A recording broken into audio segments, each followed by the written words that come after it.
Hello, fellow rebel capitalists. Hope you're well. I'm here with Doomberg and Michael Saylor. I'm totally stoked to get into this conversation. Guys, welcome to the show. Thanks for coming on. Yeah, happy to be here. Yeah, same here. Looking forward to it, George, and glad that we can make this come together. You know, the marvels of Twitter, from a few comments to each other last week to here we are talking, all together live. It's really amazing, and thanks for putting this together.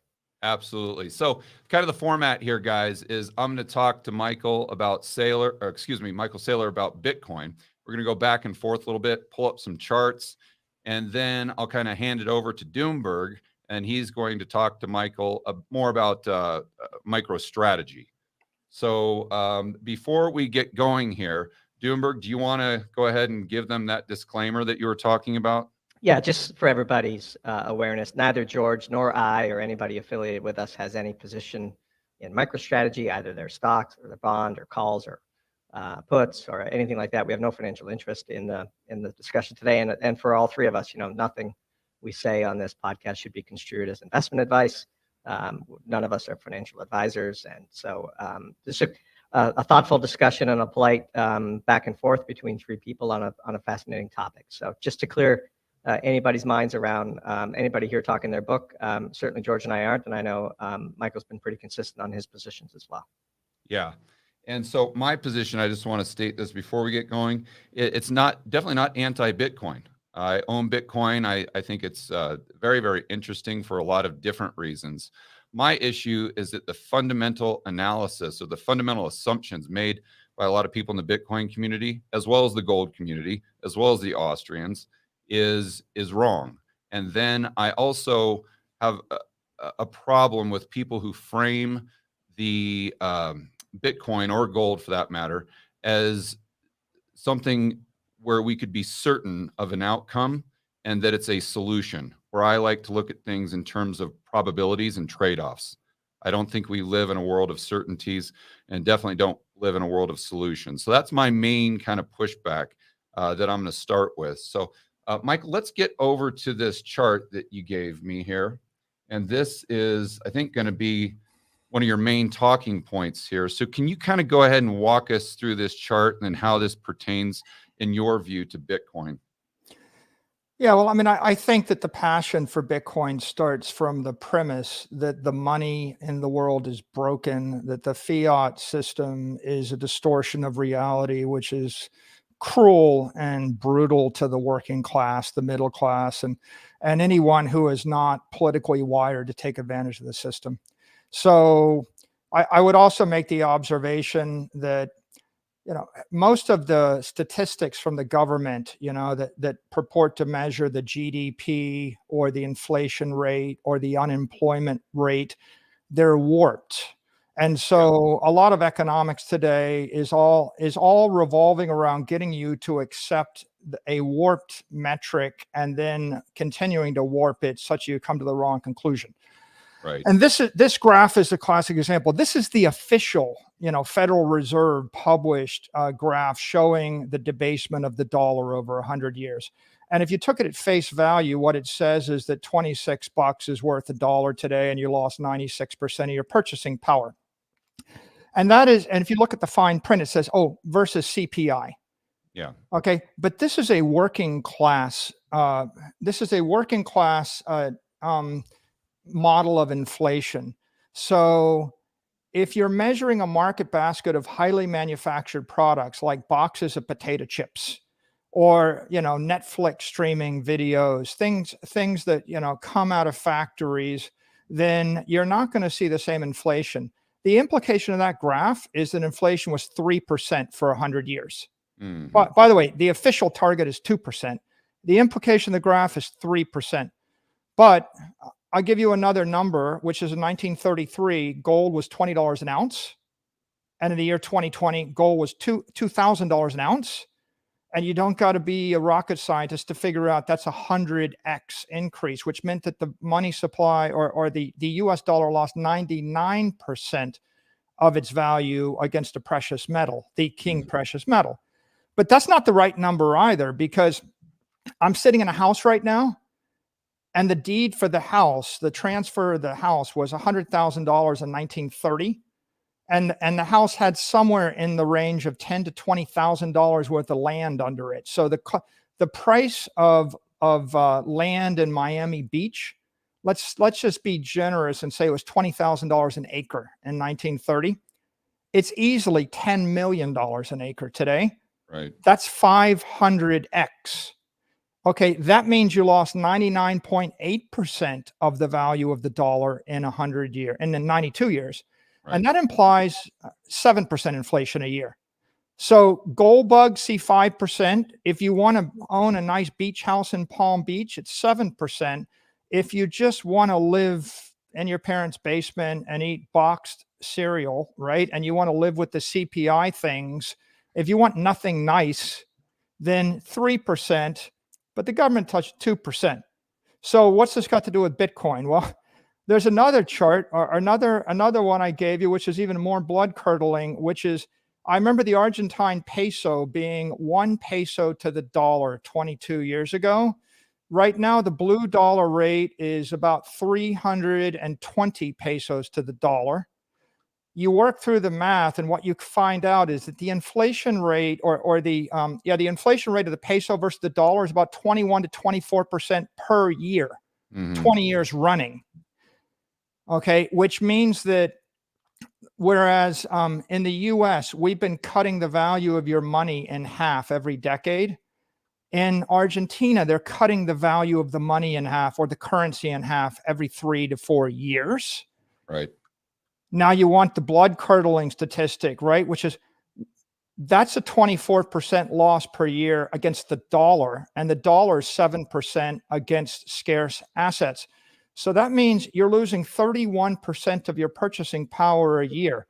If you buy into fiat currencies, if you're unlucky enough to be one of 4 billion people in a weak currency environment like Venezuela or Argentina, you're pretty much getting destroyed every 36 months. And if you're lucky enough to be in the US, you're just getting destroyed every 10 years. Yep. And so that leaves us with the question of, well, what's the solution? Okay. And George, to be clear, I agree that this is a probabilistic assessment when you live in the US and you have to choose between gold, S&P indexes, real estate in Florida, and other derivatives and other contracts, and Apple stock. It's a probabilistic thing, and you got to have a portfolio of you. But the interest rate in Argentina right now is 49% overnight. And the official inflation rate is probably 60, and the unofficial inflation rate is 80. And so you have a different view toward probabilistic risk when the ship is sinking and you're about to lose everything in 36 months. So I would say, with regard to Bitcoin is an interesting, nice to have, and an intellectual discussion for people in Western Europe and the US and the developed world with a strong currency losing 7% of its value a year. But Bitcoin represents a life raft to the billions of people in Sri Lanka and Lebanon and Turkey and Argentina and Venezuela, not to mention the ones in Cuba and North Korea that have zero property rights. And of course, half of the world or more has capital controls, right? If you look at that blue dollar rate, what you'll find is that the official rate is 130 or 140, and the actual rate, yeah, there we go. The official rate is 170. The unofficial rate is 317. It means the government and the bank steal half of your money every time you change it. Yeah. Okay. And so this is offensive to the Bitcoiners. And our view is it's offensive that they steal half of your money every 36 months. And it's offensive they steal half your money every time you change it. And it's also offensive that MasterCard and Visa take 2.5% of your money every time you move a transaction from left to right, which means that if you do 40 transactions a year, you've lost all your money. So the credit system and the banking system is onerous and expensive and inefficient. And the monetary system and the fiat currencies are confiscatory, and they're brutally unfair. And if you want to have money, you can't depend upon the currencies. So if you're lucky and you're wealthy, maybe you can buy buildings and start Standard Oil and you can invest in big tech. But what about the taxi cab driver in Nigeria? What about the 4 billion people that are, that are unbanked? And what about the other 3 billion that don't happen to be in the top billion elite? What about them? Right. So I agree with everything you said. My difference, I think, is why we are seeing this type of consumer price inflation. So I want to focus just on the United States for a moment, because that's where I have data. So, Michael, when you're talking about fiat currency, are you talking about fiat currency, or are you talking about currency like M2 increases where the money supply is backed by gold, or maybe in the future backed by Bitcoin? Because When I know I a lot of refer to people fiat, conflate those two things. if I refer to fiat currency, I mean the king of fiat currencies is the US dollar. It's the world reserve currency. And then the strong currencies that are linked to it are like the euro, et cetera, and the yen. And then you have the weaker fiat currencies, the Argentine peso, the Venezuelan bolivar, the Lebanese pound, the Turkish lira, right? There's But about 180 currencies total. Any currency right. backed by a nation state. And of course, the nation state has the ability to decide exactly what the supply is and what the interest rates will be. And they do and they will manipulate it to their own benefit. Right, but let's say that we're on a Bitcoin standard where you went down to a bank and they used fractional reserve banking. I know that technically, if they create an IOU above and beyond what they have in the bank, that's not necessarily fiat because it's backed by something. But a lot Yeah, of people in the space conflate those two. So would you consider that a problem as well? so I can imagine getting some real colorful knockdown, drag out debates with the cyber hornets over the Bitcoin standard on Twitter. And George and Doomberg, just to be clear, I too am afraid of the cyber hornets. They will shred anybody if you get on their wrong side. So you have to respect the hornets. But my view on this entire issue is Bitcoin is about 0.1% of the liquid financial assets circulating around the world right now, like $300 to $400 billion out of a $400 trillion number. If it got 10 times bigger, it would be 1%. If it got 100 times bigger, it would be 10%. So in our lifetime, in the next 10 to 30 years, I don't think the entire world is going to be revolving around Bitcoin. I think that what you'll see is Bitcoin is a reserve asset that can replace gold and can replace land and can replace portfolios of stocks as a long-term treasury asset. I think that everybody in the world, as long as there are nation states, you have to respect the Argentine government and you have to pay your taxes in the peso, even though you don't like it. And then you got to respect the US government. The USD is going to be the world reserve currency. In China, the CNY is going to be strong. So in Europe, as long as the European Union lasts, the euro is going to be a player. So the right way, I think, for us to think about it is what portion of your monetary assets are sitting in dollars, what portion is sitting in pesos or bolivar, and what portion is sitting in a liquid treasury reserve asset like Bitcoin. And then what portion of your wealth would you have invested in buildings and stocks and collectibles and derivatives and bonds? And the answer to that is different for everybody, depending upon how much money they have and where they reside in their citizenship. And also whether you're a corporate entity or you're a family or an individual is different. I think that you get yourself in trouble if you start imagining just a world where Bitcoin is the only asset, and debt goes away and currencies go away. Now you just get into some very interesting hypothetical situations, but I don't really care to promote them or debate them because I just don't think it's constructive for the next 30 years. One more point, Yeah. as long as there are nation states, there will be currencies. And when the US is no longer relevant, there will be no US dollar. As long as there are corporations like Apple and Google, there will be securities. And so I don't promote securities and currencies because my view is the safest ethical ground to stand on is to promote a commodity without an issuer, right? I don't promote them. But I understand there's 10,000 securities you might invest in, and you can make mistakes or you can make a lot of money on them. And I don't dismiss the value of Google stock. And I understand that you really need the Russian ruble if you live in Russia, and you really need the bolivar if you live in Venezuela, even though the bolivar loses 98% of its value in 2 years. You still need it, right? So I think that you got to look at a world of multiple assets, and then you got to have a portfolio theory as to how you balance the assets. And if I was giving advice to an Argentine, I would say hold a month to 2 months worth of pesos, and then hold a year to 2 years worth of dollars, and hold a few decades worth of Bitcoin if you had to hold only liquid assets. Hmm. I would not recommend you have $1 million of Argentine real estate, but I would recommend you have $1 million worth of Miami Beach real estate. And if you go up and down the beach here in Miami, you'll find that most of the condos and most of the real estate is owned by South Americans. And I used to wonder why. And now I know exactly why. It's because you take $1 million in Argentina in the year 2000 and you put it into $1 million of real estate in Miami Beach, you've got $10 million worth of real estate today, which is worth 4 billion Argentine pesos. Right. And if you kept it in Argentina, you've got 1 million pesos. So 4 billion versus 1 million, it's a pretty big deal. It's a factor of 1,000 difference. And so I that's how I view it. I'm not really hung up on hyper Bitcoinization and the end of debt and, governments as we know it. I'm going to stick with the governments for now.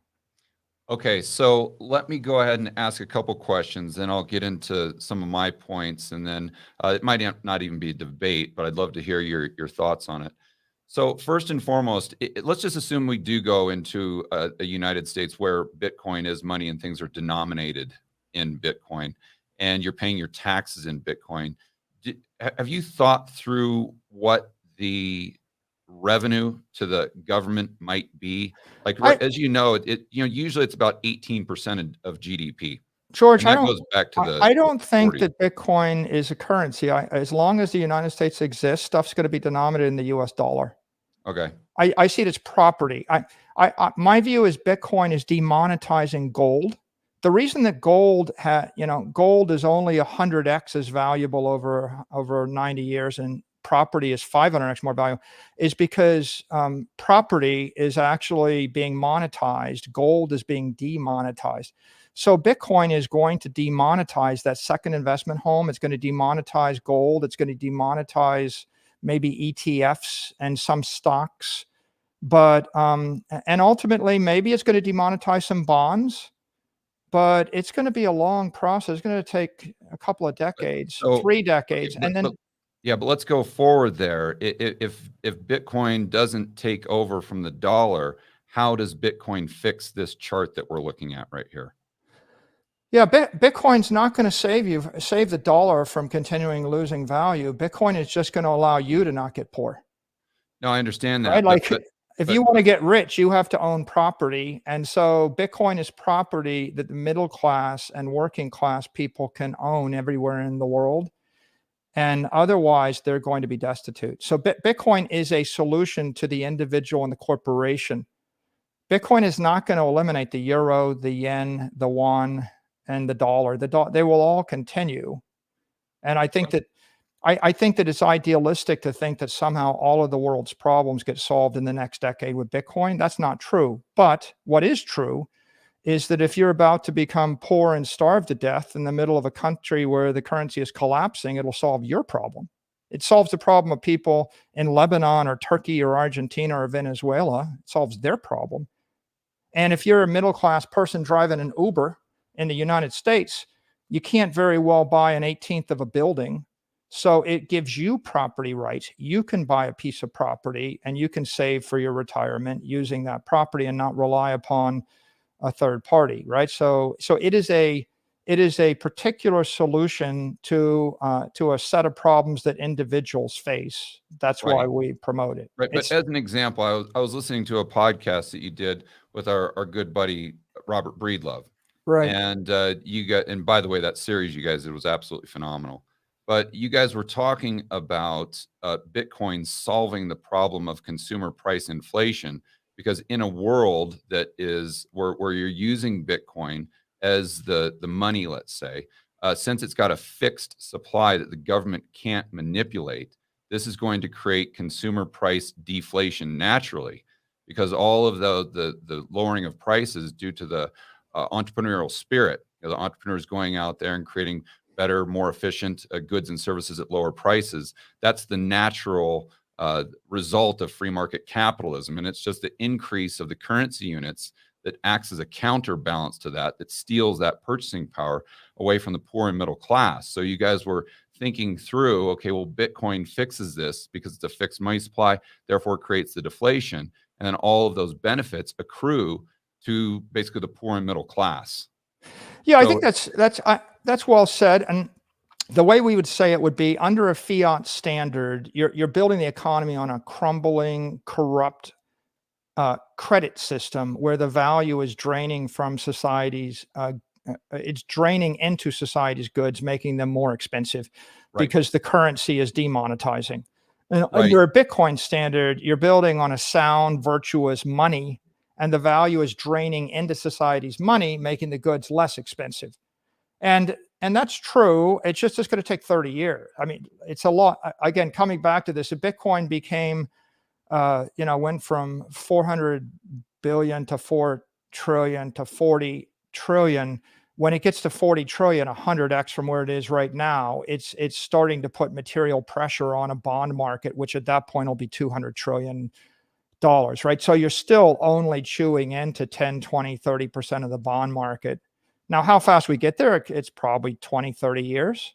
So in the year 2050, I think that the idea is we're not gonna have a jolting revolt or a revolution in the economic system. That's not good for anybody, right? I mean, that happened in the Soviet Union and in Cuba, and we know, and North Korea, know how that ends. That's not good. What you want is a gentle progression, or a progression from a fiat system that's crumbling on corrupt credit. You want to progress from that system to sound money, and Bitcoin represents integrity, sound money. And if it took 30 to 50 years to get there, that's probably the most peaceful, least violent, most constructive way to get there.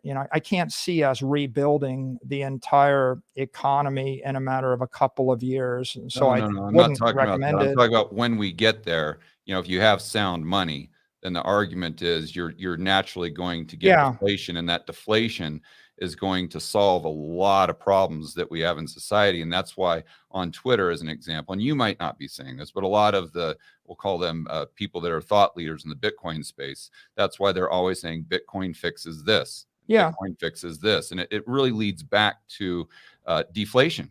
We're idealists, and we look out 30 years to 60 years and we see a beautiful world. Now, what does that mean? Look, when the government encounters a war and it just prints money, well, now we declare a war on everything, right? We've got a war on carbon. We've got a war on nuclear power. We've got a war on COVID. We got a war on, we got vaccines, a war on the unvaccinated. We got a war on Chinese imports. We got a war in Ukraine. We got a war on the Russians, even though we're not at war with the Russians. There's one thing after the other, right? And we got a war on people. People can't go to school for 2 years. We shut down the schools. We shut down the offices. The offices are 10% occupied. So you could make a list of about a dozen wars a culture war, right? You can't say certain things. Every one of those wars costs money. Now, if the government had to pay for them, right, then they couldn't afford to fight the wars. In fact, World War I couldn't have been fought without fiat money. World War II couldn't have been fought without money. Vietnam couldn't be fought without printing money. That's why we went off the gold standard. So why can the government actually print the money? It's because such a large portion of the economic wealth of the civilization is in the fiat currency. So how do you actually put some constraint or some governing guardrails on the government? You shrink the size of the fiat currency. If instead, if you looked at the economy now, there's probably $80 trillion of currency and $100 trillion of bonds, $200 trillion worth of currency derivatives floating around. And the amount of US dollar currency derivatives has gone through the roof. So in a world where there's 200 or 300, and by the way, the stocks and the rest, they're all currency derivatives. So in a world where there's $250 trillion of USD currency derivatives, the US Federal Reserve can print an extra $2 trillion, and that's like 1% of the currency base. So they can do quite a lot of money printing with impunity. If that, we know intuitively, right? What would happen if every foreign nation sold their US sovereign debt? If the Chinese sold all their debt, the Japanese sold all their US Treasury bonds. If no one outside the US held the dollar, then when we printed a lot of money, we would see double the inflation rate. See Argentina. And we 1980, we saw it, George. In 1980, I think the dollar was maybe 40% of currency transactions. And we know the Soviet Empire had its own currency, and there's the German mark, and there was the Turkish lira. You had lots of other currency systems, and not everything was trading against the dollar. I mean, the Indian economy was closed. The Chinese economy was closed. In that environment, we managed to create 18, 19% inflation in the US. We had to take interest rates to 19%. Why is it? Because instead of printing an extra $5 trillion and spreading it across $100 trillion of other people's money, we printed the money and we spread it just among American citizens. So I think if you read like the Creature from Jekyll Island, the point that the author makes is, oh, the Federal Reserve printed all this money and the taxpayers inadvertently paid the bill and they didn't know it. But it's not quite right. The right statement would be the Federal Reserve printed the money, and then anyone holding US dollar or US dollar currency derivatives, including bonds, they all paid the bill. And so that means that the Chinese holding $1 trillion worth of our debt are paying $100 billion a year to $200 billion a year in purchasing power loss to subsidize the American political agenda. Right. But the assumption there is that the government is printing money. And this would be one of the things that I really push back on. And as an example, if we look at 1950 to, let's just call it 2000, you saw a significant decrease in the dollar right there based on your chart. But I would challenge someone to tell me how just the step-by-step process of the government, quote unquote, printing money. And when I talk about printing money, I'm talking about increasing the supply of M2. So that, broad money. How did the government do that? And the conclusion you come to is, especially within that time frame, the government really didn't print too much money. The government wasn't the main contributor to the increase in M2 money supply. And now let me cruise over to a chart. I think you'll find this interesting. And like I said, I'd love to get your feedback on this. We go to this time frame. This is a fantastic chart for everyone. It's on longtermtrends.net. And this is M2 money supply consumer price index, GDP. The black line is M2, and the blue line is GDP, nominal GDP, by the way. And the red line is the CPI.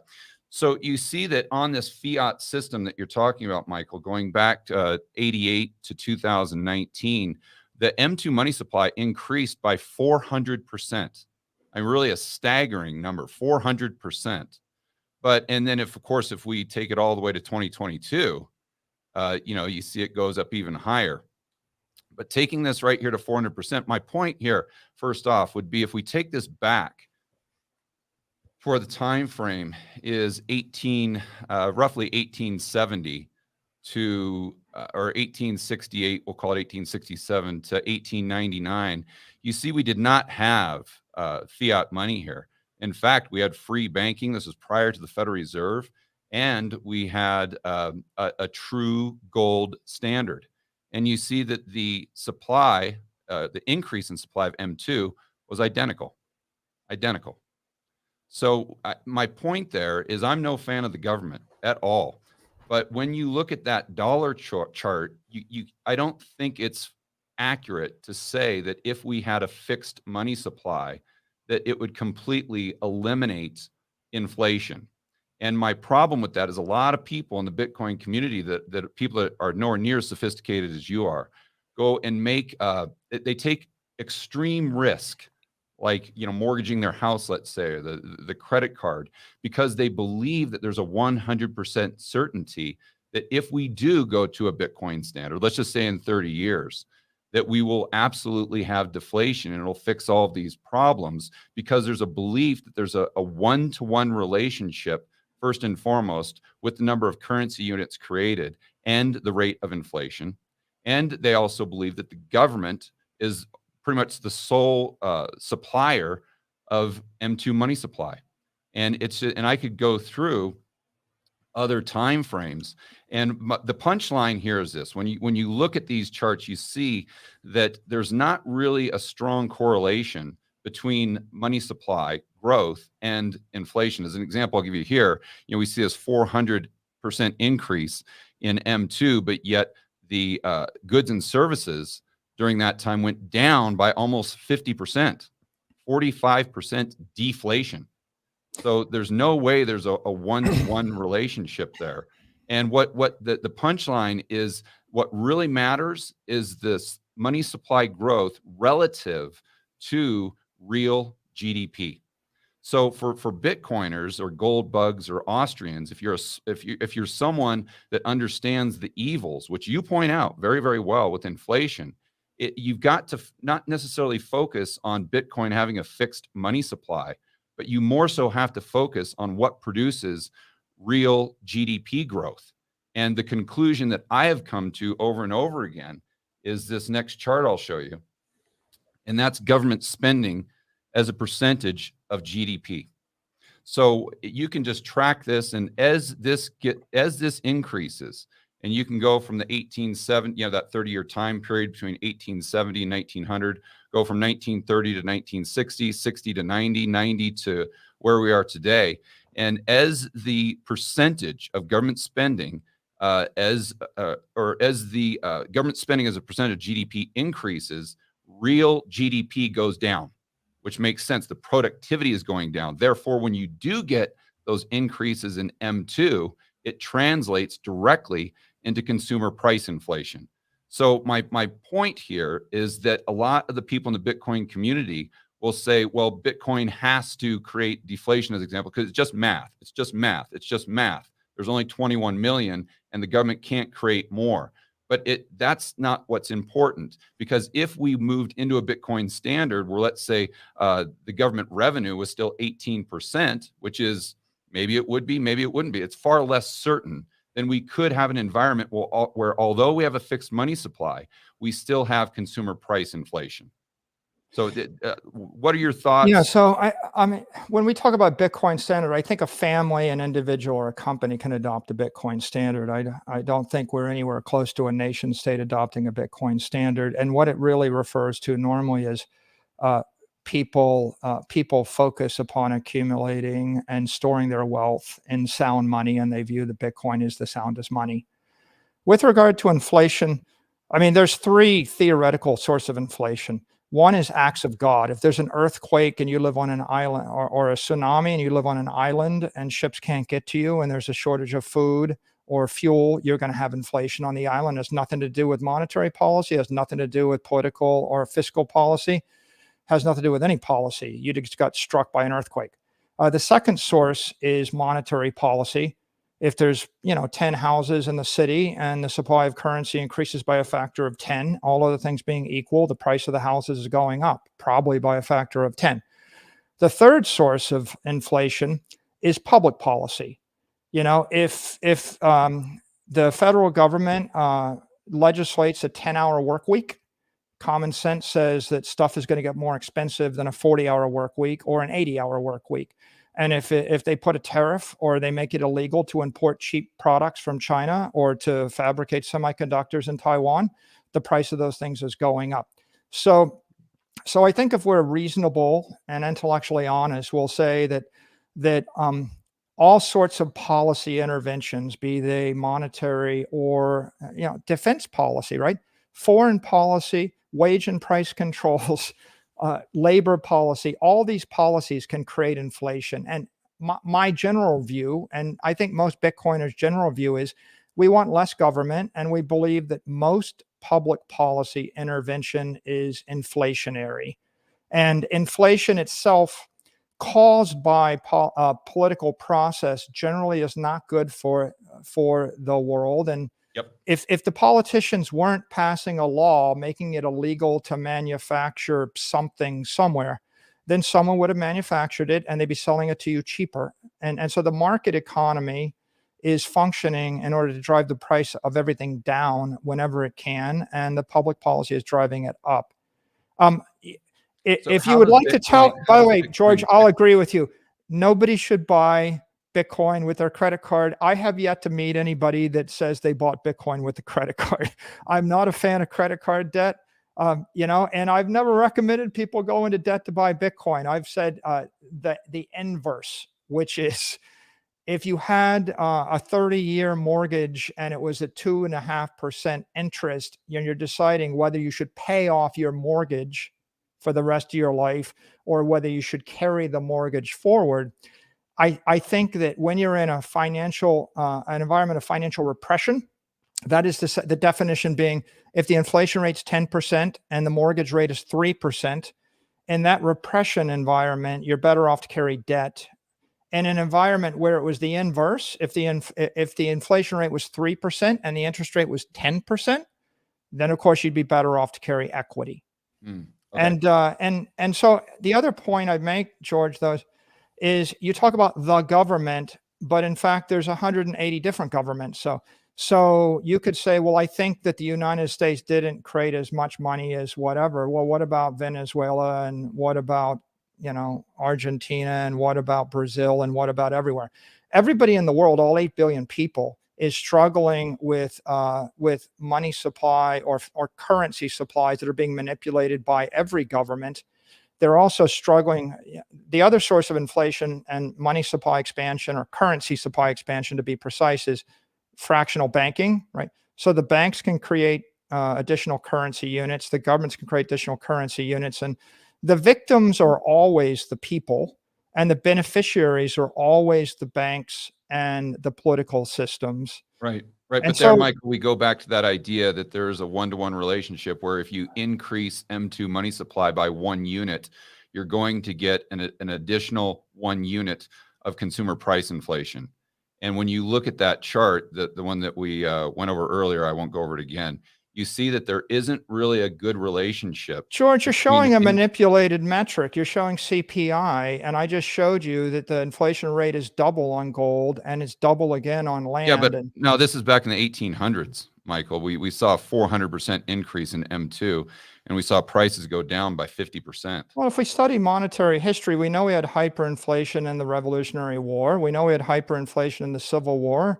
Right, so we've had many bouts of hyperinflation, and they all came along with printing, wheelbarrows and wagons full of paper currency.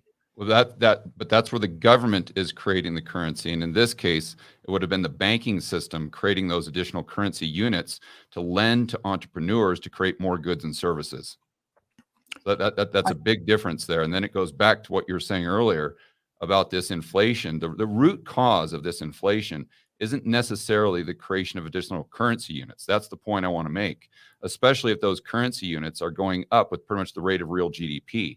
The problem is when the currency units being created, whether it's by the government or the banking system, go up in excess to real GDP as a result of the government being a bigger part of the overall pie, which creates less productivity, which makes real GDP go down. So, I mean, based on my lifetime in business and the last few hundred years of economic history, I have a vague awareness with, it seems like the real GDP, or the total supply of goods and services or capital equipment in the economy, grows about 2 or 3% a year. Like when the economy's working and everything's working normally, you get about 2 or 3% more a year. And under a gold standard, when the gold supply was growing at 2 or 3% a year, you could probably have stable prices because the currency supply is incrementing at the rate of additional goods and services. No, the base money is correct, Michael, but the broad money that's chasing goods and services, the number of currency units, like we see right here, can increase massively. Yeah, so the point is the government's clearly inflating the currency supply by more than 2% a year. We know that. Well, back here, the Otherwise, government- your house wouldn't cost 500 times as much in 90 years. How do you Yeah. explain the fact that a house cost $40 million today that cost $100,000 90 years ago, other than the fact that there's a lot more currency and the currency units are much weaker than they were 90 years ago? Because real GDP hasn't kept up with the creation of currency units, because the government's portion of spending of the overall pie measured in GDP has been increasing. That's the real problem here. It isn't necessarily the money supply. You see, and let me Well, give you another. if you want to say that the government is spending too much money and exerting too much centralized control over the economy, and that's the source of inflation, I don't disagree. Like the Yeah, source of we both inflation is policy intervention by the government. And if you want to take an anti-inflationary view, limit the policy intervention or stop intervening in the economy. Make the government smaller, shrink it down to the bare minimum, and you're going to have much less inflation. I completely agree. So that's where I go to the Bitcoin community, and maybe you haven't made these statements, but I say, how's there a 100% guarantee that Bitcoin reduces the amount of government spending? And I think that could happen, absolutely, and I hope it would, but it's really a matter of probabilities there. I mean, I can argue for being on a Bitcoin standard actually increasing revenue going to the government, and then I could also argue why it would decrease revenue going to the government. I just say don't poke the Bitcoiners unnecessarily.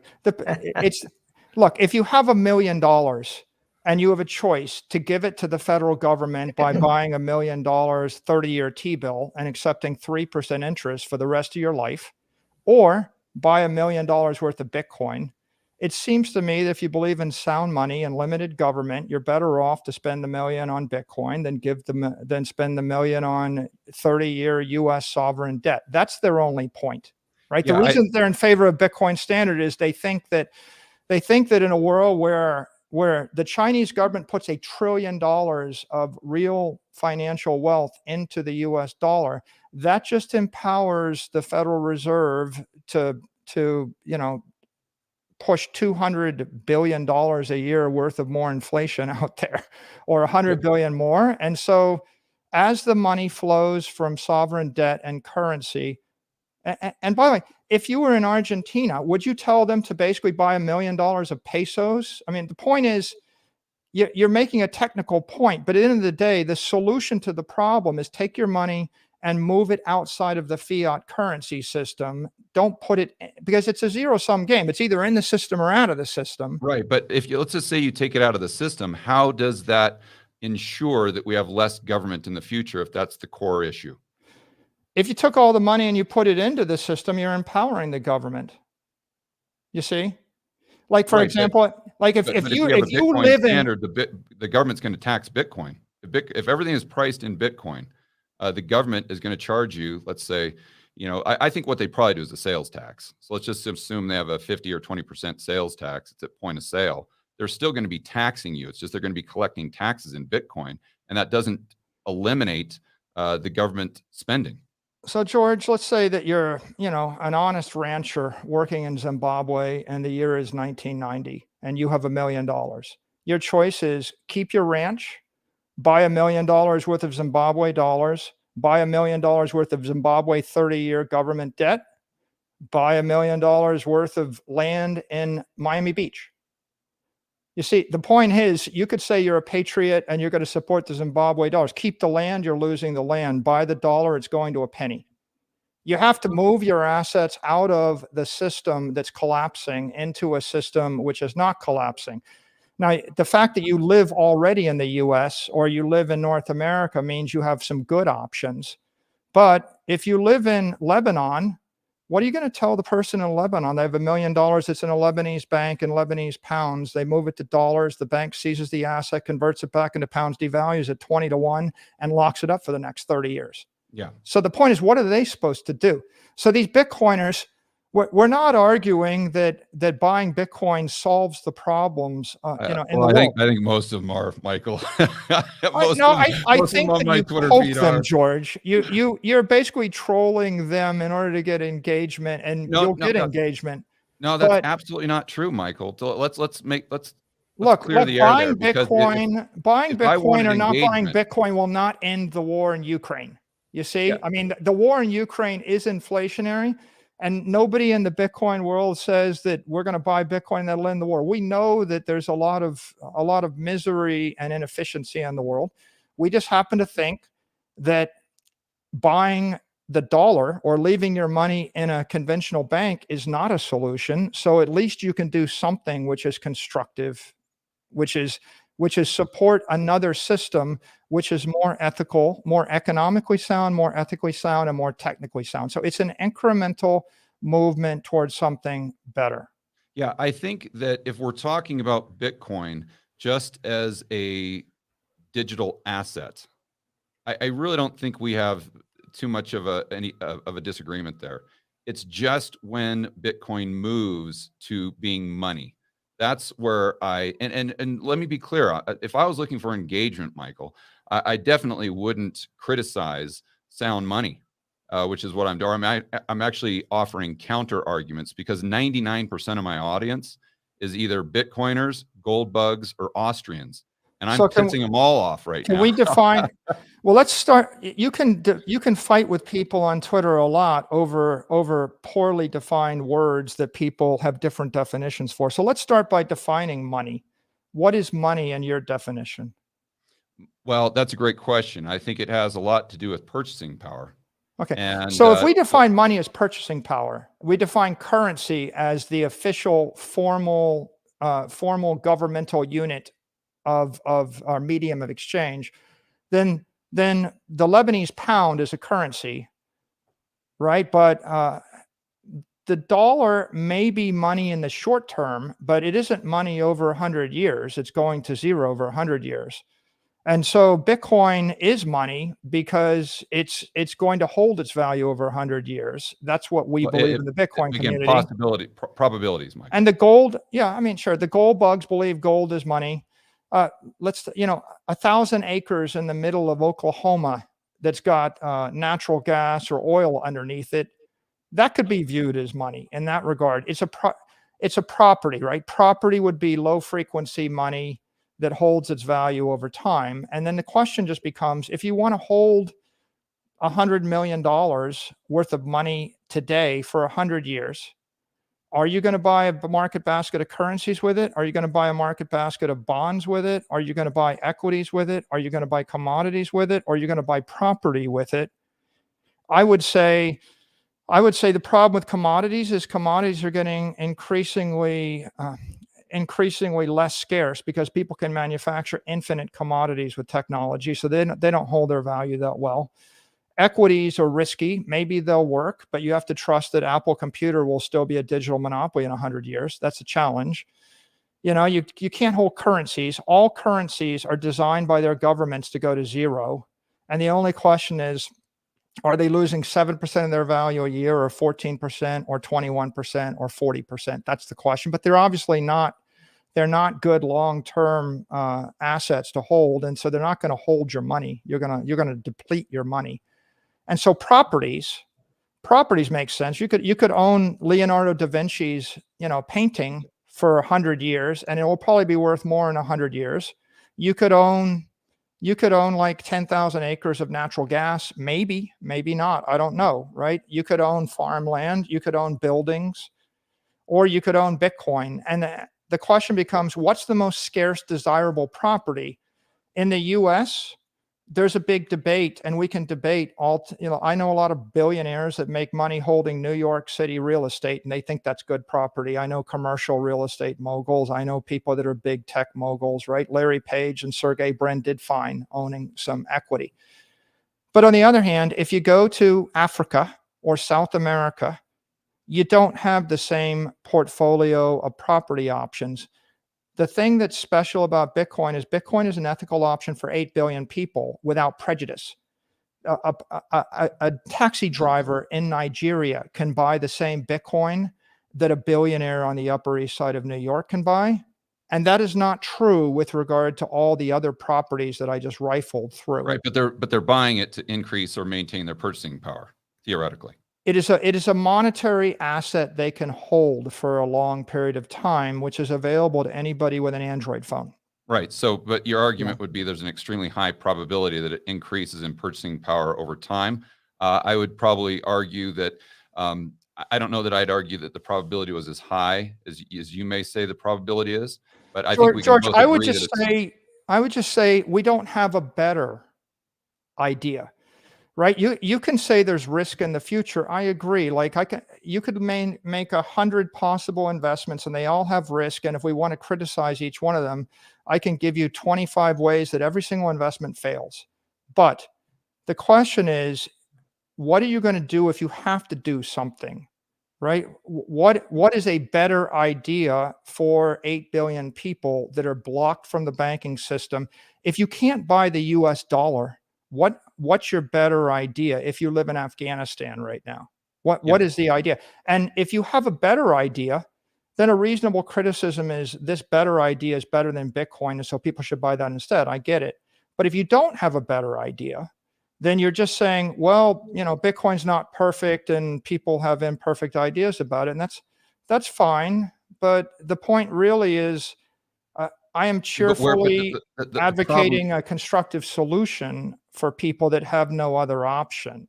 Yeah, and And I'm not so are saying the it isn't. Bitcoiners. I'm not saying it isn't a solution. In fact, on my live streams, I've talked about my own portfolio and allocating a certain portion of it to speculative assets, and I think Bitcoin is very interesting from that standpoint. So I'm not anti-Bitcoin. I'm just think the way that it's presented within the community as though it's a solution and though it's a certainty. Okay, well, George, can we that's where I push back. let's make another then, point, go which is you're talking about Twitter. Okay, there's 100 million people plus that have Bitcoin. There's only a couple of million on Twitter that talk about it. And then you're probably reacting to the people that are the most aggressive Twitter advocates. And what you'll find on Twitter is that the more inflammatory the behavior, the more engagement you get. So yeah, I agree, but I'm the also people that are talking about trolling you on Twitter aren't necessarily representative of quote unquote the community. In fact, Yeah. there probably is no community. There's 100 million people with 100 million different worldviews. And if you want to pick a particular segment and criticize them, we could do that. But I don't think it's constructive because Bitcoin doesn't have a personality. Bitcoin is like electricity or steel or clay or fire. It's not represented by a group. There's no issuer. It's just a technology. Right, but to a certain degree, you can have any is, opinion you want of it. Right, but to a certain degree, it is represented by thought leaders in the space like yourself. And whenever I listen to podcasts with a lot of people that I would consider friends, they discuss Bitcoin in terms of certainties and solutions. And that's the only reason that I push back with counter arguments on Twitter. That's it. And that's why I was so excited to have this conversation, which I think is great. I'm looking forward to talking. It's a lot more interesting when there's a little bit of debate, isn't there? Yeah, but you see, and I've heard you on several podcasts, and you guys you talk about Bitcoin uncertainties and solutions, and that's just what I'm trying to just tell people that might not be the case. Therefore, when you're analyzing risk and how much Bitcoin you should own in your portfolio, you've got to take these things into consideration, and you can't just blindly assume that these things are inevitabilities. George, if you want to publish a table of the optimal portfolio balance of Bitcoin based upon which country you live in and which year you're making the asset allocation decision, I will gleefully retweet it. Right?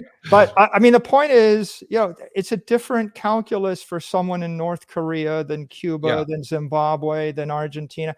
And people feel differently about this in 2022 than they did in 2019. So yeah, we can have a very articulate, nuanced discussion of risk, reward, and portfolio allocation if we want to be constructive. And I'm happy to be constructive in that regard. And that's what I'm trying to do here as well. And I think the major difference is I'm talking about probabilities with Bitcoin being money.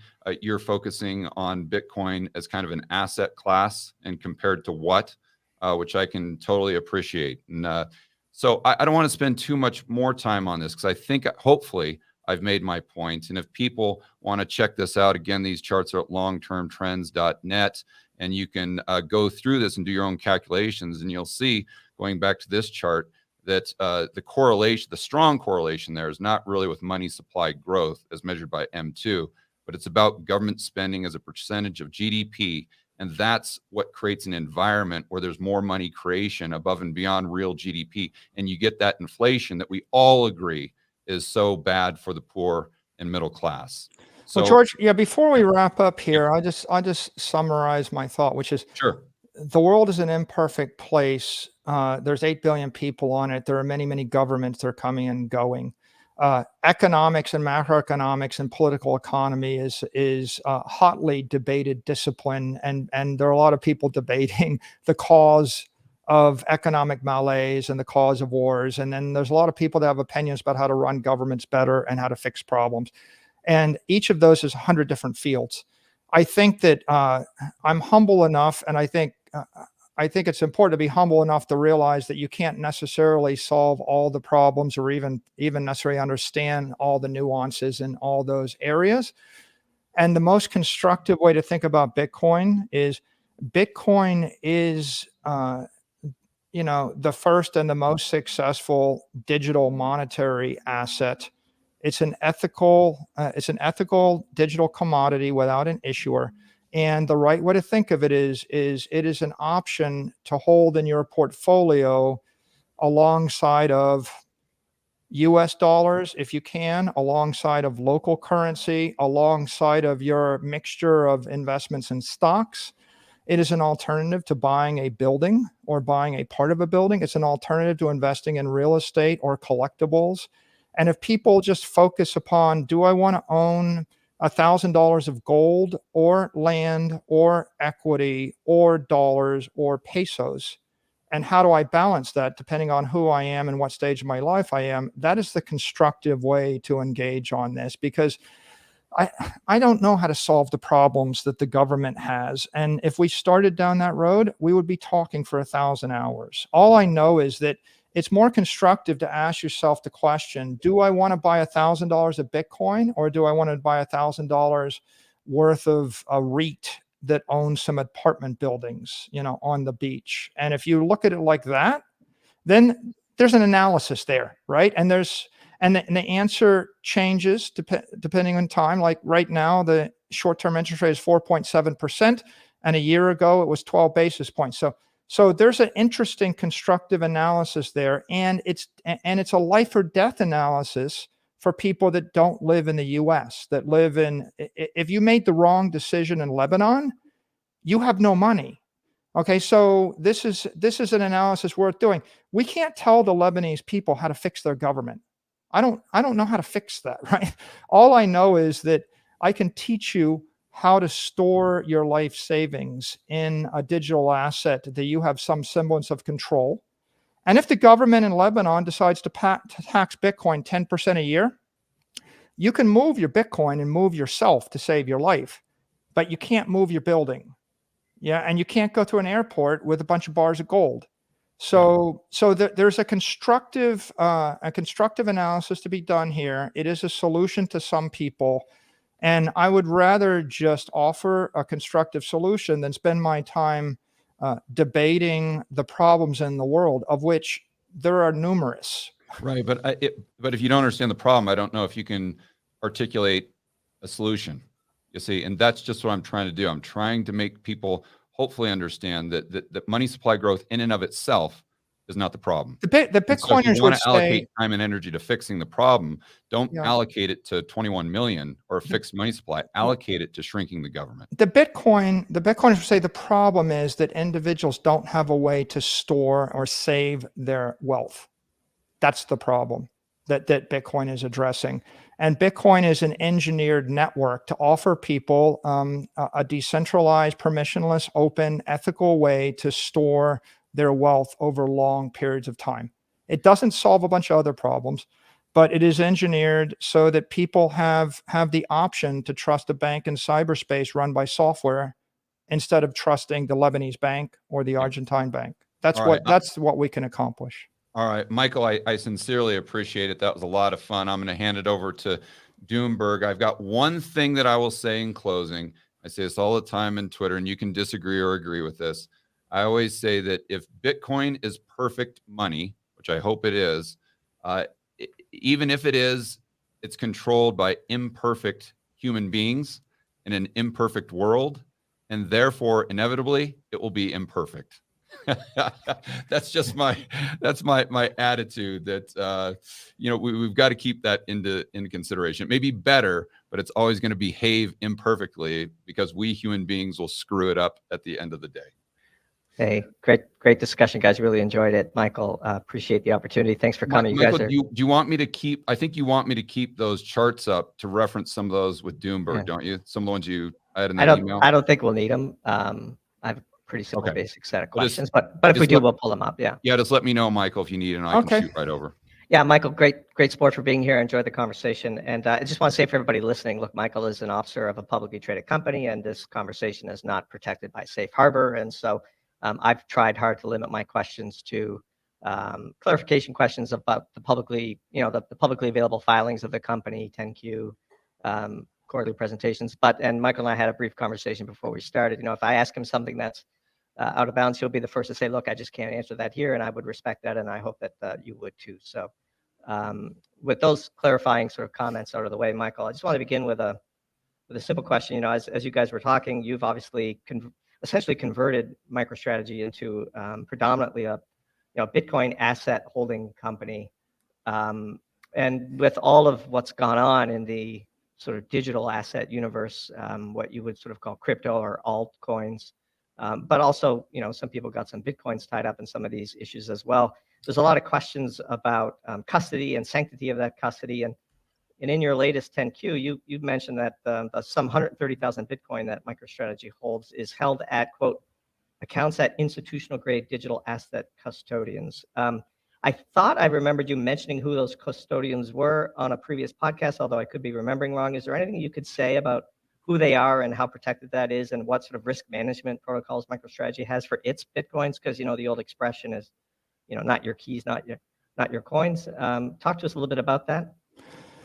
Yeah, well, we have 3 different relationships, and one of them is Coinbase that has been disclosed in the past. I don't really wish to disclose the other 2 right now, but they're all U.S. companies. They're all regulated U.S. companies.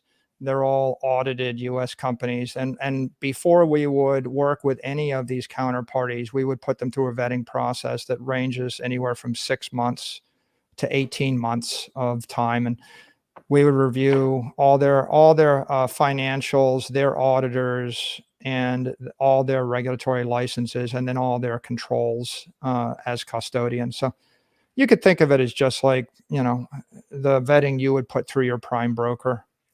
So and we continually focus on that. We've never actually, our Bitcoin's in cold storage, and we keep control of it in cold storage through a whole set of controls. We have a lot of internal controls over how that Bitcoin can move, and it's of course multiple people that I won't disclose that would Sure. have to approve things. And then we make sure that our counterparties and our custodians have equivalent or much tighter controls than us. The reason I bring it up is, of course, a lot of people thought, for example, and I know you've been critical of Sam Bankman-Fried, as we have, and on that, I think we agree. But FTX US, which was supposed to be held separate, and many people, I think, falsely believed was bankruptcy remote from the rest of his empire.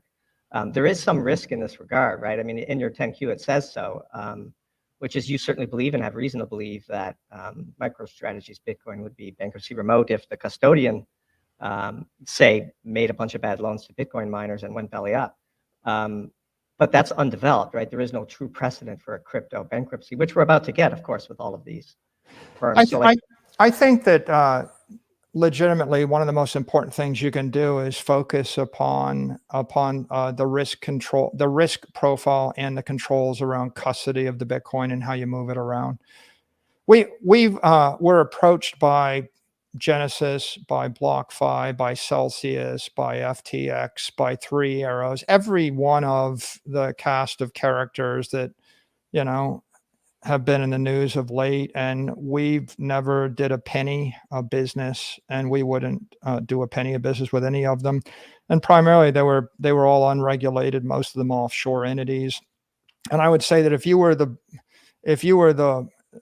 the ultimate white shoe firm, you still would take 12 months. We would take 12 months before we would decide to vet you or be able to vet you. So we're very slow about that. And it is something we keep track of. But like, for example, even when we did a very small piece of business with Silvergate, where we borrowed $200 million, $205 million from them, that we took right way risk. We would say that we have the money and we also have the Bitcoin. Okay, and so we kept the Bitcoin. It's in a segmented account, but we have custody of the Bitcoin. So we would never transfer our Bitcoin to a counterparty that could be liquidated. My problem with FTX and like exchanges always was, you put $100 million of Bitcoin on the exchange and then you borrow against it, and then they have a flash crash, and then for 1 minute they manipulate the price down, and then they force liquidate and force sell you, and then the price recovers. Sure. And you've just been victimized. So of course, I would just never I would never do business with somebody like that. And I wouldn't recommend that any individual, it doesn't matter whether you're a company or you're an individual investor, I don't think it makes sense to ever do business in that situation, because you can be forced liquidated on a Saturday night while you're asleep. So I would suppose or assume that your vetting process for your custodians includes pretty strong inspection of what the custodian itself does to make money and their own personal bankruptcy risk and so on, just to eliminate that small chance that, say, like what happened with FTX US, where people who even had Bitcoin stored on that exchange are now mirrored in a Chapter 11 bankruptcy filing. Yeah. You can't tell us who they are, but I assume that you have at least vetted that the custodians of your Bitcoin beyond Coinbase aren't like taking significant risks that might threaten their own sovereignty. Yeah, we have to obsess over that. And we also have to obsess over whether or not we have clear title. And so we're not transferring title or to the assets. They're not marginable. They're not, we're not giving up any collateral. If we had done something, when you do something with, say, Genesis, where you give them Bitcoin and they own it, and then they rehypothecate it out, that stuff is totally beyond the pale. We would never consider that. It's a deal breaker. The only way we use them is we just use them for custody, and then we look at the custody and make sure that the assets are segmented in the same way that the assets are segmented, with any other custodian in the United States. So in that context, then, just to give sort of, because if you're an investor in MicroStrategy, you're buying equity ownership in MicroStrategy, which is now predominantly an asset holder of Bitcoin. So in a way, you're sort of buying a small portion of the Bitcoin that MicroStrategy has purchased. Regardless of who the custodian is, could you reveal the wallet addresses where those Bitcoins are held? Or that's one of the big controversies, of course, with GBTC and Coinbase, and they claim some weird security risks. But I'm just curious, just because, with this policy that you've set, of course, of not disclosing these custodians was made long before all of this contagion has exploded. And I think investors are correctly reconsidering the risk profile they might be taking when they invest in a company. Yeah, I don't think it's realistic for a publicly traded company to be revealing stuff that detailed to the general public. It actually creates much more security risk than it addresses. Just like JP Morgan's not revealing all of their accounts and all of their addresses and locations of all their assets either, right? You're just creating a target for someone. So yeah, no. Okay. You're not, and you're not going to see that from any publicly traded company. Just so you know, like people that ask that question, they've never run a public company, right? My lawyers, my accountants wouldn't let me do it if I wanted to, right? Everybody would just go ballistic crazy. Plus, you would have people like continually staring at every transaction into and out of those addresses. Yeah. And, for sure. And that stuff happens for all sorts of reasons that have nothing to do with even necessarily buying and selling. Last question on this regard then. So somebody sent me a DM earlier that you had said on a podcast, but I couldn't find it, that the other two were NYDIG and Fidelity. But I guess if you're not going to reveal that here if you already have before. Just curious as to why would the nature of the custody would be required to be secret, the custodian would be required to be secret if you've done the full vetting that you claim that you have. Well, I mean, the obvious reason is because we don't want to create attack surfaces for, hostile actors, right? Got it. Okay, so then that is a pretty significant risk if hostile actors can attack the surface. I'm just. Are we really going to do this? Like, we're going to go around in circles? No, we can switch topics. So it's a serious, but you have to admit, Michael, like in this environment where people have had their Bitcoin trapped in bankruptcy filings, the nature of the risk they're taking is really important. And I would think that a publicly traded company would want to be on as far to the other side of disclosure as you can safely be. But if you think the security risk, I would say that we've got them with regulated custodians in the United States that have been extensively vetted and audited. And I don't think I'd say anything more than that. Okay, we'll move on. I want to talk about the big decision, of course, to pivot to Bitcoin in the first place was driven by having excess cash and your analysis of Bitcoin's relative quality, which you described eloquently in your conversation with George. But sort of crossed the Rubicon when you decided to borrow money to buy Bitcoin. And one thing you said earlier that I wrote down was, I'm not for people using their credit card or to go into debt to buy Bitcoin, but you did that with MicroStrategy. Can you discuss the reason why you did that? Because those are sort of hard fiat commitments that MicroStrategy has to make to repay back those loans. Wondering if you're, given the price action since you entered those debt agreements, what your view is now. Yeah, well, so just to recount some history, right? I started the company in 1989, so I was the CEO for 33 years, and we came public in 98, so I've been the public company CEO for 24 years. So by the time we got to the year 2020, I had been running the company for quite a while, and we, in the depths of the lockdowns, our stock was hit $90 a share. By August of 2020, our enterprise value is about $666 million. We had between 5 and 600 million in cash.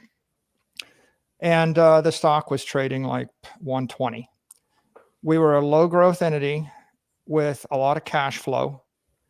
And the interest rates were pegged at zero. Jerome Powell at the point said, I'm not even thinking about changing interest rates or raising them for the next 4 years. Joy, right? That's what he said then. It didn't turn out that way. But at that point, we really had to decide what we were going to do. And in my opinion, having tried every business strategy, and I tried them all, right? We tried an innovation strategy. We tried, tripling our sales and marketing budget. We tried buying back hundreds of millions of dollars of the stock. We tried focusing, intensely on just the operations. We tried international expansion. Everything we tried, we weren't able to actually move the stock price up. We were having a hard time as a company moving forward. And then we watched Oracle, Facebook, especially Google, Apple getting huge, right? In essence, the problem we had was an existential threat, which is when Google and Facebook and Amazon became trillion-dollar companies, they could pretty much hire every single employee you had and pay them more money than you're paying them. And the employees wouldn't even have to move across the street. They would just, repath their browser, and they'd work from home for a company that is in Silicon Valley instead of working from home for a company in Northern Virginia. So at that point, we really had to decide, are we going to sell the company or are we going to liquidate it? And our choice really was, you can liquidate the company, you can liquidate the treasury, give all the cash back to the shareholders, and liquidate the company and sell it, and then they'll liquidate the product. And of course, then all the employees lose their jobs and the customers lose their product. And that was one choice. And I tell you the rest of the story because it's not like we had 12 weeks of difficulty. We spent 12 years trying every other option. And we got to the point where it's pretty clear our choice was liquidate the company and throw in the towel, or take a risk and do something with the capital. So we bought Bitcoin on August 10th. We made this announcement, and on that day, or maybe the next morning, we announced that we bought $250 million worth of Bitcoin, and we announced a $250 million Dutch auction. So our first purchase wasn't with debt at all. Our first purchase was with outstanding cash, and we paired it with a Dutch auction, and we allowed our shareholders the ability to get out at a premium if they didn't want to go on with the strategy. And at that point, the stock was 122, 123. The auction was the Dutch auction was 140 price. So about 20 days went by. At the end of the 20 days, the stock was trading above the Dutch auction price. We only had about $60 million of shares tendered. We had an extra $175 million in cash. And so around September 10th, we bought another $175 million worth of Bitcoin. So you see, the first $425 million was actually cash on hand. Then what happened next is the company generated a bunch more cash. We bought some more Bitcoin with cash on hand. The stock about tripled. And so by December of that year, we had the ability to raise money via convertible debt offering at a 75 basis point yield, or 75 basis point fee. So why did we do that? Well, we were actually raising money with a strike price, which was the 10-year high for the company. It was $3.98. The interest cost was less than a percentage. It was very, very cheap. The convertible markets were very supportive, and the deal was actually upsized. At that point, Bitcoin went from, we were buying it between 10 and 12,000 for the first 425 million. Then it actually started marching up from 12,000 up to the $18,000, $19,000 range or above. So that second slug was a very favorable convertible debt offering. Then Bitcoin doubled, our stock doubled. So if you're a shareholder in the company, from that point forward, the stock's traded between 400 and 1,000. And you could have, some number of weeks, a few months after the Dutch auction, you could have actually sold your stock for triple, quadruple if you didn't want to go along with the strategy. We actually tested the market with the Dutch auction to see if people were supportive, right? There's no better indicator of shareholder support than people choose to tender their shares for a profit or they don't, right? So we knew that. So we adopted that strategy. And then in February of 2021, we did another convert offering because the markets, the corporate debt markets, were just about as favorable as they have been in my lifetime or your lifetime. The offering started around $600 million, and it ended up getting upsized to $900 million with a $150 million green shoe. So it was $1,050 million, and the interest rate was 0. So, and the premium was 37% or something. So the strike on that was $1,420 a share or something. So 10x the Dutch auction price of 7 months or 8 months previous. So the question is, why do we do that?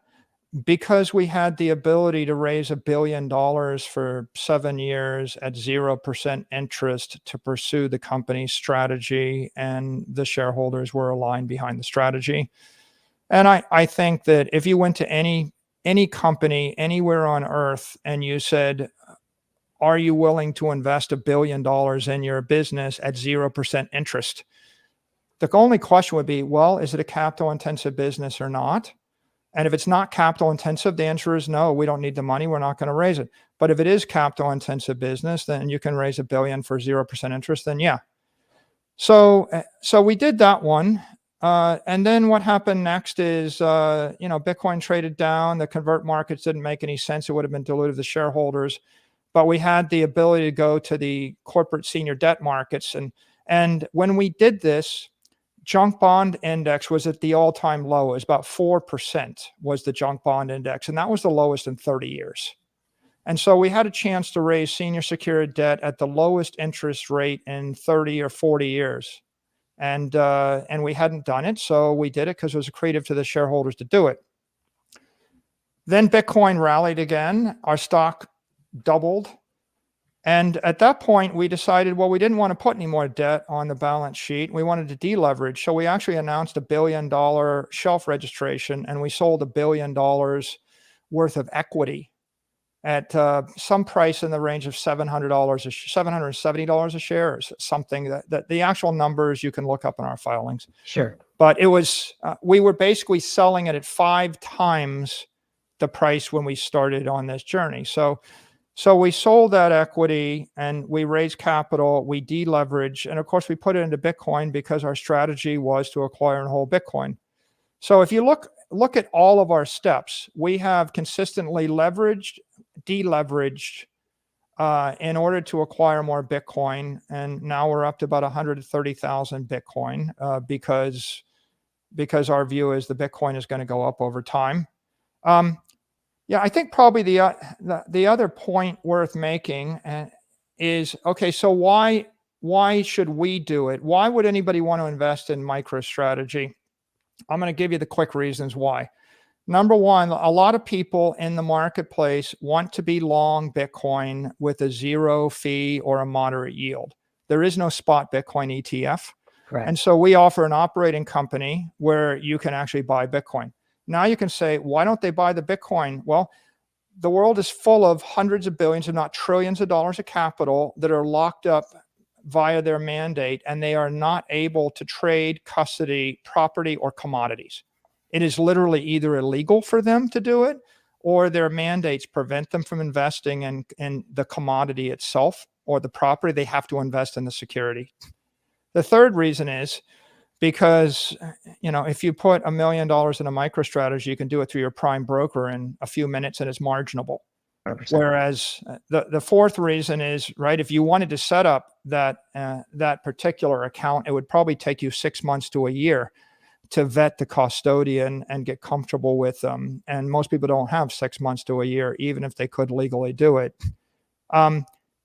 Another reason is because, well, some people want to short it, right? So like if you're long natural gas and people hate natural gas, then they're going to short it. If they want to go long natural gas, they go long. So we offer both sides of the trade, but you can also sell and trade the volatility via our options. So if you go look at the January 20 calls in the money or at the money for MicroStrategy, you get an imputed 120% yield annual.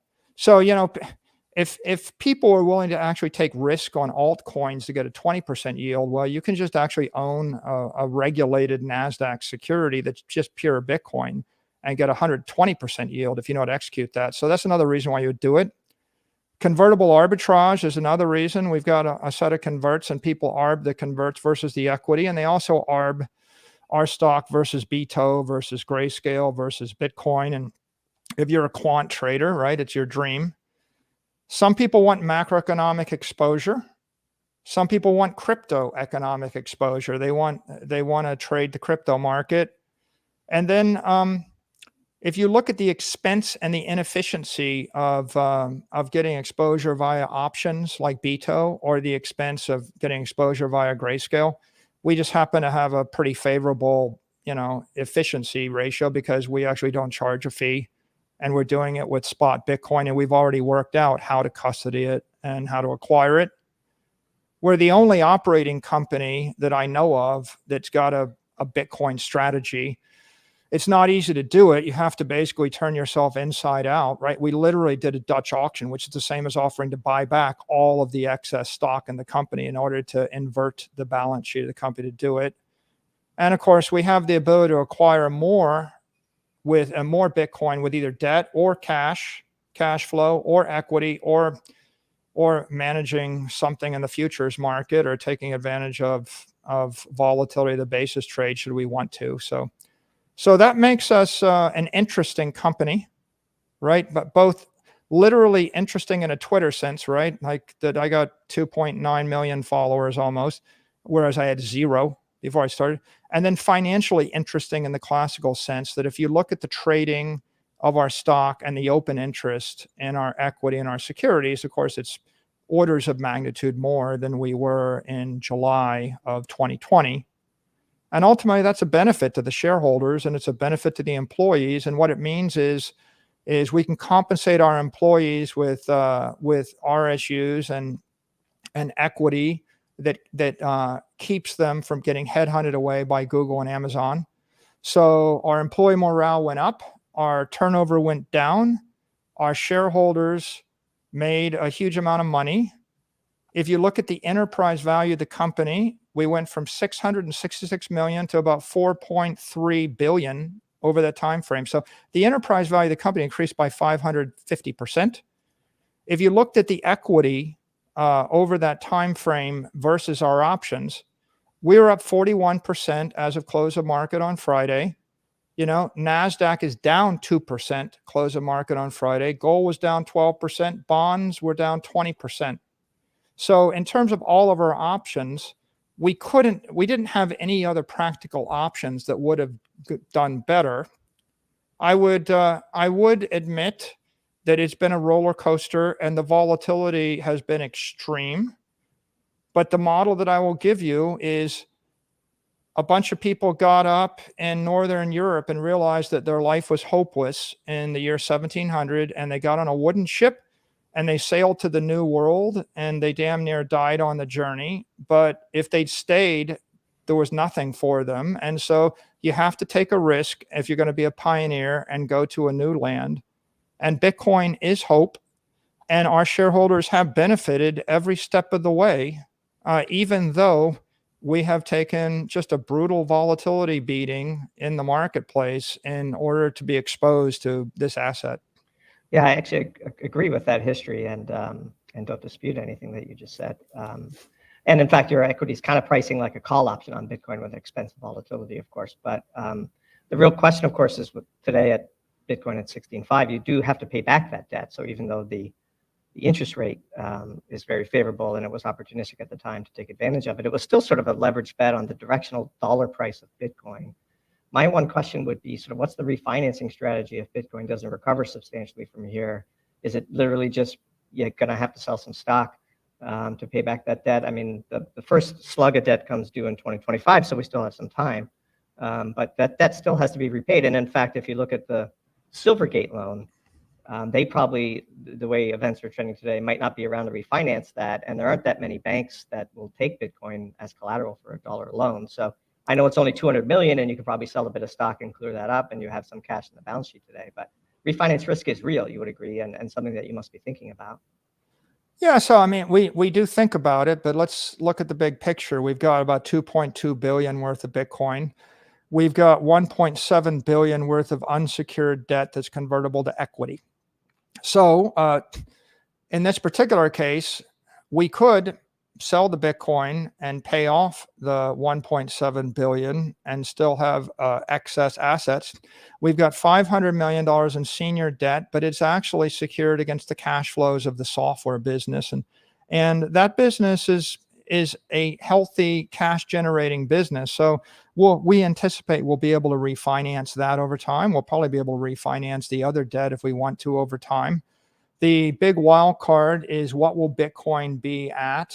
What will the price of Bitcoin be at in the middle of 2025, which is 2.5 years out, right? We're not going to stand still, right? So we have between now and then, right, to refinance anything, to sell more equity, to generate cash flow, to monetize the volatility.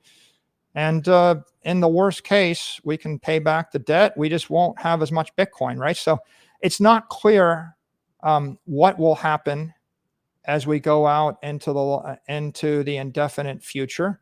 But it seems pretty clear that we're better off than if we'd done nothing. If Bitcoin starts to recover even a small amount, right, then this all turns itself around in a hurry. But right now, I think we're pretty well capitalized in terms of assets. We didn't borrow the money to invest in sales and marketing, and it's gone, right? We borrowed the money to buy an asset, and the asset has a lot of value in a lot of different ways. Yeah. So last question for me, and I'll turn it back from George. And I appreciate your patience. I know these are probably questions that you're not used to getting, but I think they're important ones for equity holders of your stock, and I do give you full credit for for being here today and answering them all as forthrightly as you have. With the Silvergate loan, there was a report that there had been a margin call, and that was denied, but maybe I'm not up to speed on the news. But when I go through the filings in the first quarter, you had pledged 19,400 Bitcoin and change. And then in the most recent 10Q, it was up to 30,000. Is that not a margin call? And is there a price at which you sort of run out of Bitcoin to pledge and you'd have to put some cash in to top off that loan? I mean, there are Twitter trolls that like to make lots of noise about that, but it's really just engagement. If you look at the loan itself, the loan is 205 million, and we have to have a loan to value 50% or less, which means we need to actually have $410 million worth of Bitcoin, posted in an account to cover it as collateral. So when we entered into that loan, I think the loan to value is like 5% against our collateral. And obviously it's been a bad year for Bitcoin, right? Probably one of the worst years for Bitcoin. So we've just had to post additional collateral in order to stay ahead of that. But the price at which we wouldn't have any Bitcoin left to post would be like $3,500 Bitcoin, right? So if we thought Bitcoin was going to go from 16,000 to somewhat less, we might post a bit more collateral so that we're always ahead of it. But it's not a margin call. It's really just making sure that we're over collateralized. We've been very conservative with regard to our collateral. Great, thanks. That's the same number. One last point is the company has additional assets too, right? We have cash. Yeah. So in this particular case, and we don't really have another, need or use for that Bitcoin as collateral. So we just thought it was a pretty good use of the collateral in order to cover the loan. That's the same number I came up with. So I think we're running the same math. 3560, I think, was the number, just based on the 410 obligation divided by the number of Bitcoin that you have ready to pledge to these guys. So George, I'll turn it back to you. Michael, really appreciate it. It was fun. And not every day you get a chance to ask, a publicly traded CEO some questions, and really appreciate your answers. George, back to you, bud. Yeah, thanks, guys. That was really cool. Michael, I'm just curious, is there anything that would get you to sell your Bitcoin? No.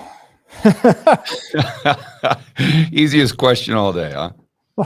Look, if financial circumstances force us to, right? Like if I literally had a note come due, right? Then maybe. Ultimately, we run the company in the best interest of the common stock shareholders, right? So I guess to be more serious about it, because I really shouldn't be jocular.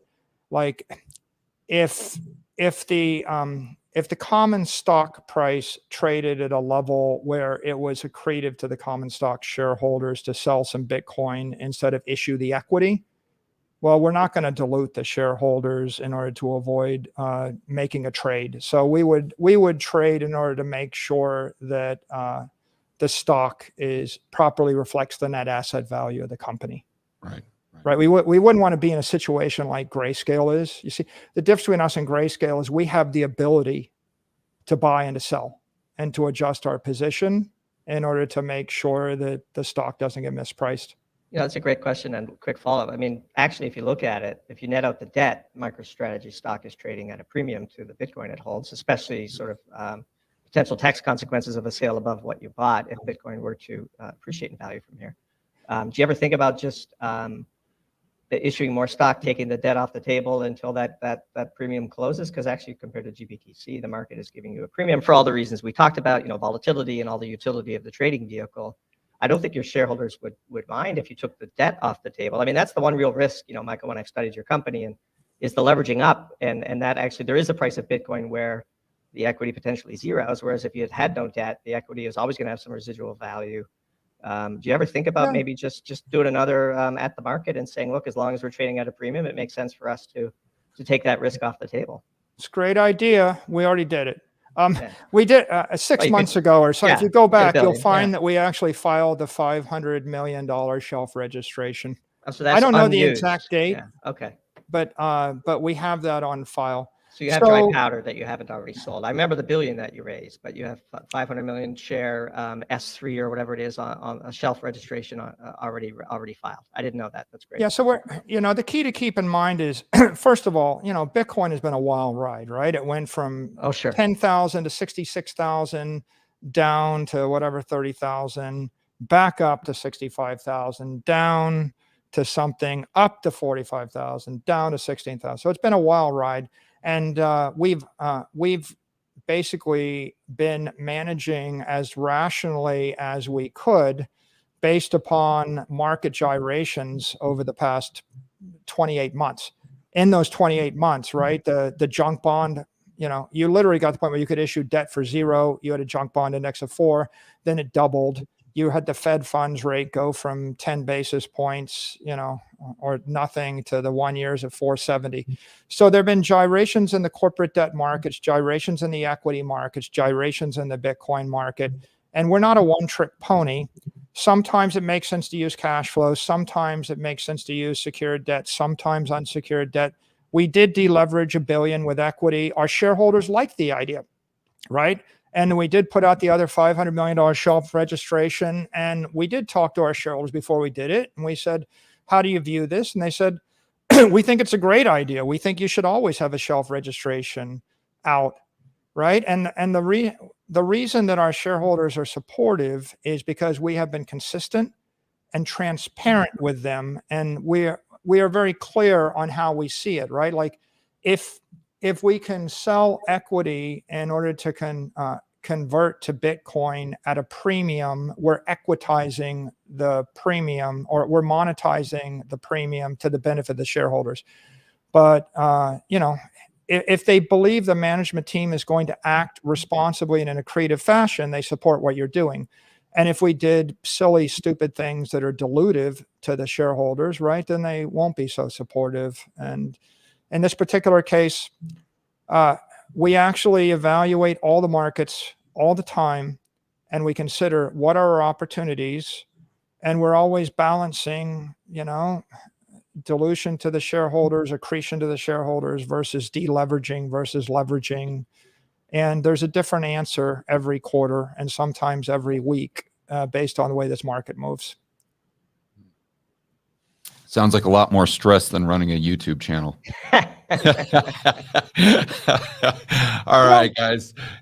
Thanks so much, Michael, for being a good sport. That was a lot of fun. I enjoyed it a lot. I'm sure Doomberg enjoyed it as well. We had almost, I think, 4,000 people on the live stream at its highest point. So I think the community really enjoyed it, and the people that are able to watch this on YouTube will get a kick out of it as well. So appreciate it, and guys, enjoy the rest of your day. Yeah, good luck, Michael. May number go up, and George, appreciate the opportunity. Thanks.